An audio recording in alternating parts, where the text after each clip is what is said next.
Beginilah kawasan Cisarua kini. Kawasan ini termasuk salah satu favorit untuk destinasi liburan singkat bagi warga Jakarta dan sekitarnya. Baru-baru ini, pemerintah daerah setempat juga melakukan penertiban dan pembongkaran villa di kawasan ini. Namun, nyatanya tidak semua villa mendapat perlakuan yang sama alias ada tebang pilih. Misalnya, di kawasan Desa Kuta Megamendung, meski ada banyak bangunan villa yang berdiri di wilayah yang sama, hanya 6 bangunan yang disegel. Padahal, menurut keterangan warga, semua bangunan yang berada di blok ini berdiri di atas tanah garapan. Lalu alasannya apa Pak untuk Pak katanya disegel? Ya mungkin nggak ada izin bangunannya. Nggak ada izin bangunan. Karena kan yang dibilang nggak mungkin kan, istilahnya di tanah lahan garapan itu ada izin bangunan gitu.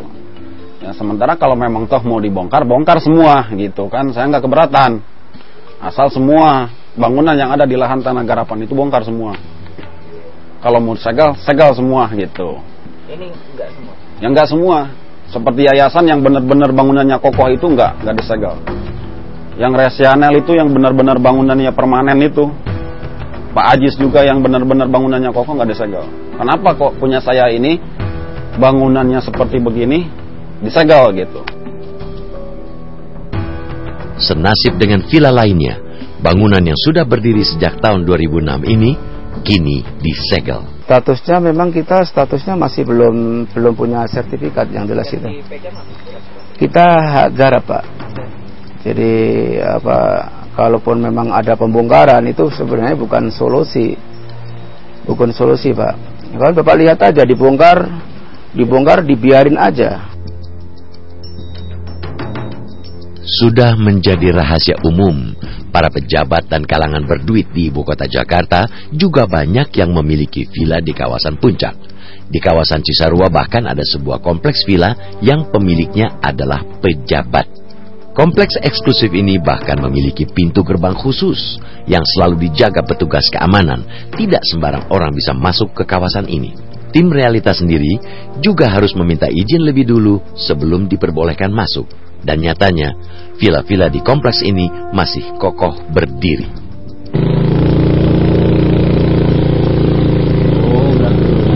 Yang ini Pak ya?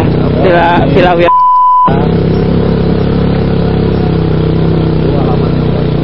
Hah? Mobilnya bisa ke atas. Masih ada jalan lain? Nggak ada. Oh, ini Villa Oh ya. Berapa hektar nih? Ya, kurang tahu juga. Makasih Pak. Paling besar.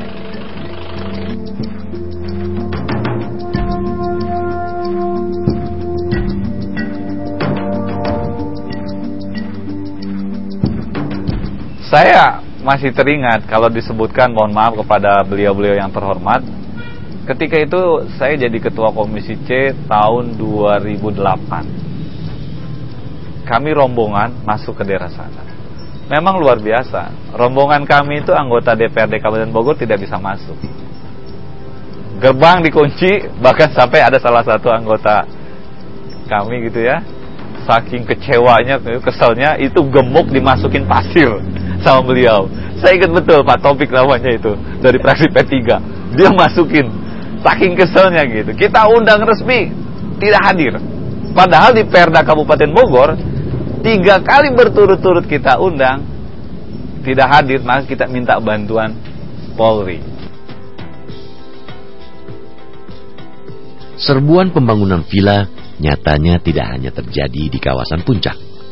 Wilayah yang peruntukannya jelas-jelas untuk Taman Nasional pun ikut dijarah, tepatnya di sekitar kawasan Taman Nasional Gunung Halimun Salak. Kesan hijau dan rimbun langsung terasa saat memasuki kawasan Taman Nasional Gunung Halimun Salak di Kecamatan Pamijahan, Bogor. Namun, pemandangan indah nan sejuk ini tidak berlangsung lama. Beberapa menit berikutnya, pemandangan jajaran hutan pinus ini digantikan oleh sederet bangunan villa di sepanjang kanan dan kiri jalan. Beginilah suasana tempat peristirahatan para pejabat dan pesohor Jakarta di Kecamatan Pamijahan, Bogor. Pemandangan pegunungan yang indah dan suasana tenang yang jauh dari keramaian adalah objek utama bagi para kaum berduit dari Jakarta. Bisa dibilang, kawasan ini adalah surga kecil bagi mereka. Yang mengagetkan, tak satu pun dari tempat peristirahatan milik orang-orang Jakarta ini mengantongi izin mendirikan bangunan.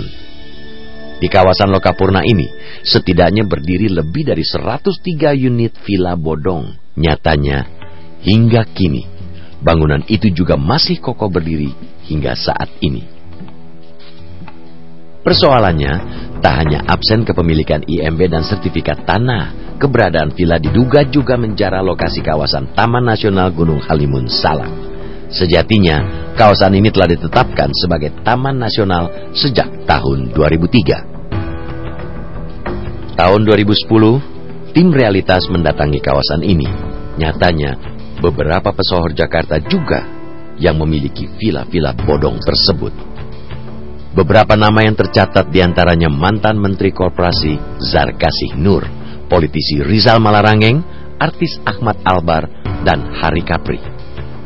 Tim Realitas bahkan bertemu langsung dengan para pemilik villa ini. Namun para pemilik villa membantah menduduki kawasan Taman Nasional. Para pemilik villa ini ngotot, mengaku sebagai pemilik sah tanah di kawasan Lokapurna. Dalihnya, kawasan mereka adalah bagian dari lahan garapan yang telah dipinjamkan pada para veteran pada tahun 1967. Orang mau over garapan boleh nggak? Mengapa nggak boleh? Siapa yang melarang? Kalau saya balik Pak, pertanyaannya, kenapa sih dulu beli tanahnya di sini gitu? Tahu ini lahan garap, artinya tidak bisa dimiliki, tapi kenapa bapak-bapak ibu toh membeli juga? Karena tempat ini bagus, kan kita tahu ini oleh pemerintah kabupaten direncanakan sudah satu lama. Ini akan dijadikan puncak kedua. Ya, puncak kedua. Artinya apa? Ini daerah pariwisata. Artinya aspek ekonomis tetap menjadi pertimbangan. Jelas. Lagi kita kan orang datang kembali kan rata-rata pensiunan. Dengan catatan Pak, soal Ruslan tadi kan sebenarnya belum jelas sekali kan? Iya. Ruslan kan bisa dibilang bapak-bapak itu gambling atau ya ntar coba diurus belakangan lah, Ruslan juga jalan. Jadi mengurusan Ruslan kan bukan tugas kita. Itu tugas veteran atau tugas juga Pemkab, pemerintah pusat dan sebagainya dengan masyarakat sini. Ya kita ngikutin aja. Mau reslah silakan. Ya sudah begitu, jangan memberatkan rakyat kan. Tapi oleh kata juga dianggapnya bodong, dianggapnya belakang, mau dibongkar silakan.